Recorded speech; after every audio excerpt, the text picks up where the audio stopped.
They call it a burger empire, but it's built on myth, not just on taste, not just on freshness, not just on quality you can taste, but in carefully crafted silence baked into every bun, every fry, every cup handed across the window.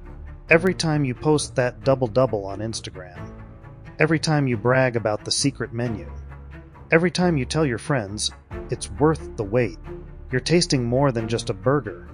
You're tasting a legacy, one that began in 1948 with Harry and Esther Snyder, a husband and wife duo who opened a tiny California burger stand that would grow into a billion-dollar empire. It's a family story marked by ambitions, success, and tragedy.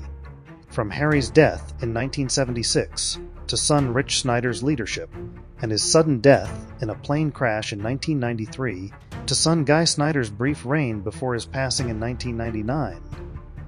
The Snyder family has weathered heartbreak at every turn.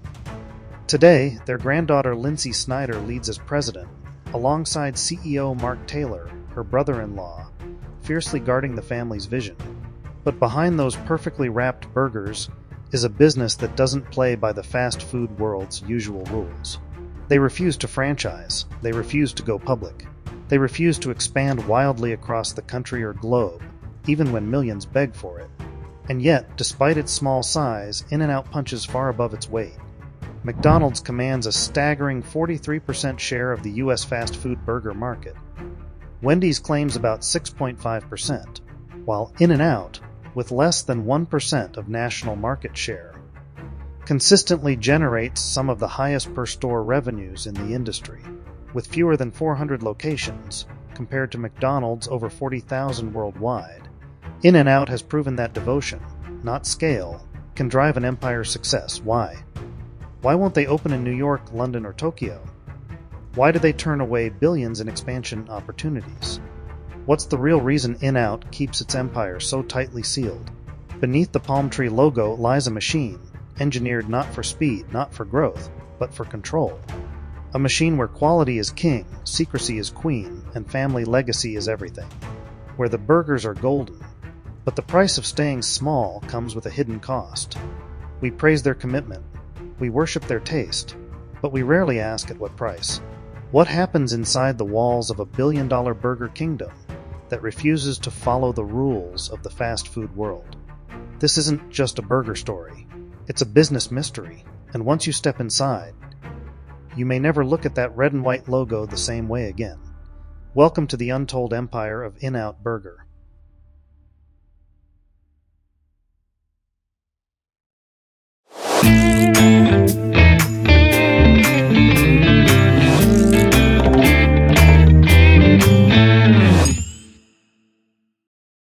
In 1948, Harry and Esther Snyder opened a humble hamburger stand on a small lot in Baldwin Park, California.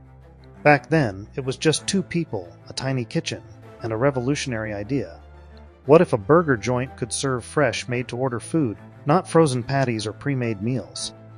This little stand became one of America's first true drive-through restaurants, at a time when the car culture was just beginning to boom across California.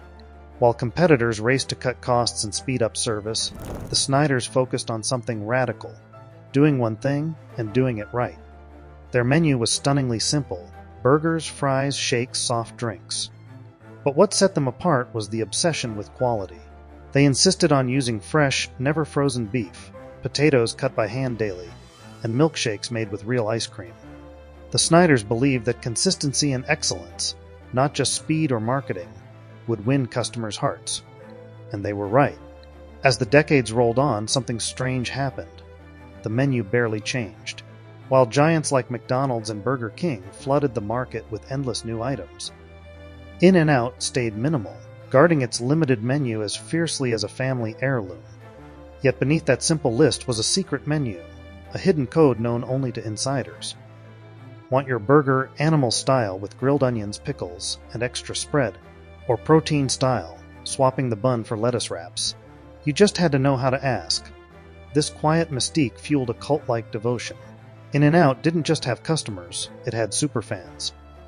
People willingly waited in drive-through lines, stretching around the block. Celebrities praised it in interviews.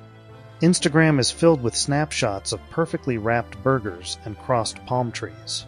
Even those outside California spoke of In-N-Out as if it were a sacred place, something you just had to try once in your life. The company's branding only deepened this aura.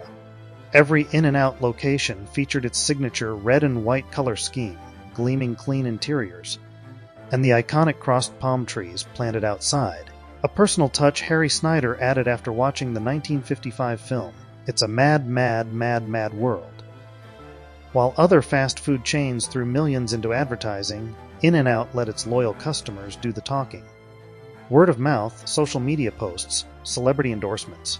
These were the engines of growth. In-N-Out wasn't just selling burgers. It was selling a feeling of tradition, of loyalty, of being part of an exclusive club that knew the secret codes and respected the old ways.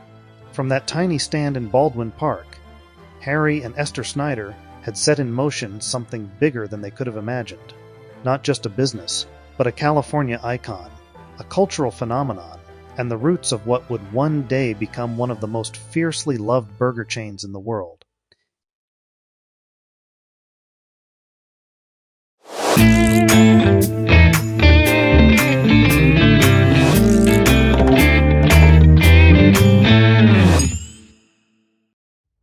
Behind every golden In-N-Out burger lies not just a business, but a family legacy shaped by triumph, heartbreak, and an unshakable grip on control. It all began with Harry and Esther Snyder, the founders whose vision built the foundation. But after Harry's death in 1976, the responsibility passed to their son, Rich Snyder, who expanded the chain with precision and care. Do you think losing your dad so young had an impact? Absolutely. 100%.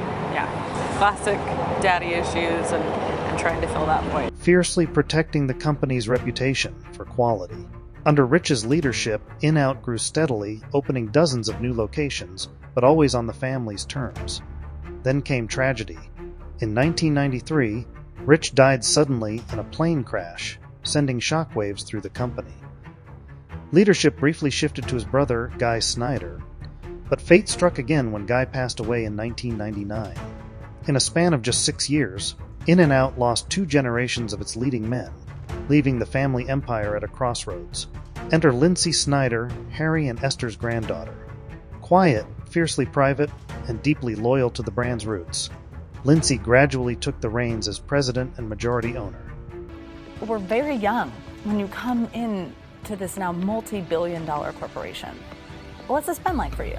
In the earlier days, I actually wore pantsuits, and I did that because I felt like I was supposed to. And then I finally, just was confident in who I am and who I'm not. You're gonna get judged either way, so you might as well be judged for being who you are.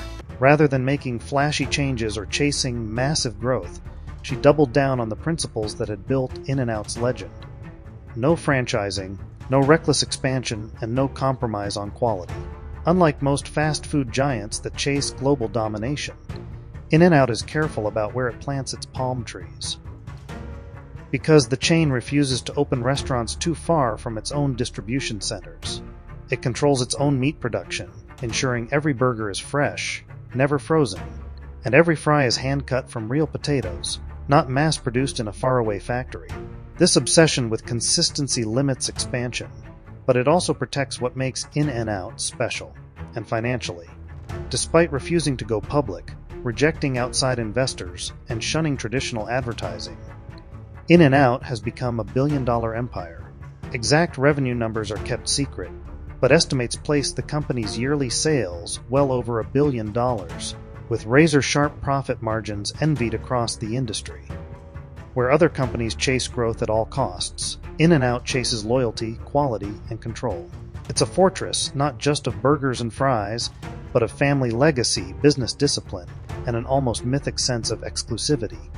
In a world of fast food giants ruled by shareholders and aggressive global strategies, In-N-Out stands alone, a privately held empire, run by a family that has endured tragedy, wielded power carefully, and built a fortune on simplicity. And as the world watches, waiting, begging for expansion, the company's leaders send a clear message. We'll grow when we want, how we want, or maybe not at all.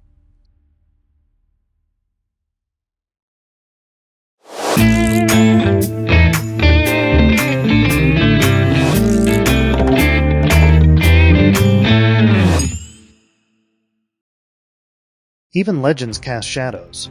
An In-N-Out burger, for all its clean image and cult following, is no exception. For years, critics pointed to labor practices, especially during the company's rapid early growth. Workers faced accusations of low pay, long hours, and limited advancement.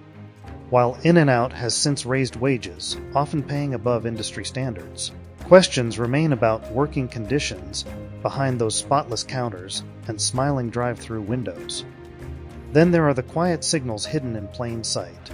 On every cup, every wrapper, and every burger box, you'll find subtle Bible verse references. For some, it's a harmless reflection of the Snyder family's faith. For others, it raises concerns about mixing religion with business, especially in a brand that has become a near universal cultural symbol. But perhaps the biggest controversy isn't about what In-N-Out does, it's about what it doesn't do. Why fans demand, won't the chain expand to the East Coast, to international cities, or even to nearby states like New York or Florida? Why is a brand with $1 billion reputation content to stay regional when its competitors are going global? The answer is both simple and stubborn: quality control.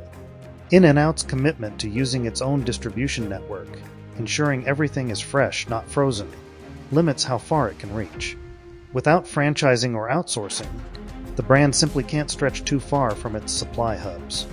And while international fans line up eagerly at rare pop-up events, the company shows no signs of launching a true global expansion. So where does this leave In-N-Out's future? Under President Lindsay Snyder's leadership, the company faces a delicate balance: modernize or hold firm, expand and risk diluting the brand, or stay small and risk falling behind in a fast-changing market. As plant-based options rise, delivery apps reshape consumer habits, and younger generations seek transparency and sustainability, what's next for this legendary burger chain? Will it break its own rules, open up its playbook, and finally go national or global? Or will it double down on the formula that made it famous: simplicity, secrecy, and slow, careful growth? One thing's certain: whatever path In-N-Out chooses, the world will be watching, hungry, waiting, and ready to line up for that first perfect bite. So next time you bite into an In-N-Out burger, pause for a moment. Think about the story behind that perfect bun, the family that built it, the tragedies they endured, the choices they made to stay small, to stay loyal, to stay fiercely in control. This isn't just fast food. It's a legacy, a mystery, and a business empire shaped by decades of passion, loss, and obsession. But the big question remains: where does In-N-Out go from here? Will it finally expand beyond its tightly guarded borders?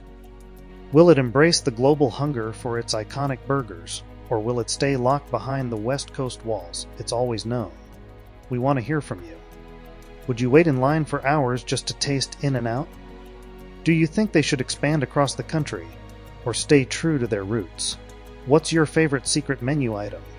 Drop your thoughts in the comments below, and don't forget to like, share, and subscribe for more deep dives into the hidden stories behind the world's biggest brands. This isn't just a burger, it's a legend. And once you know the full story, you may never look at that red and white logo the same way again.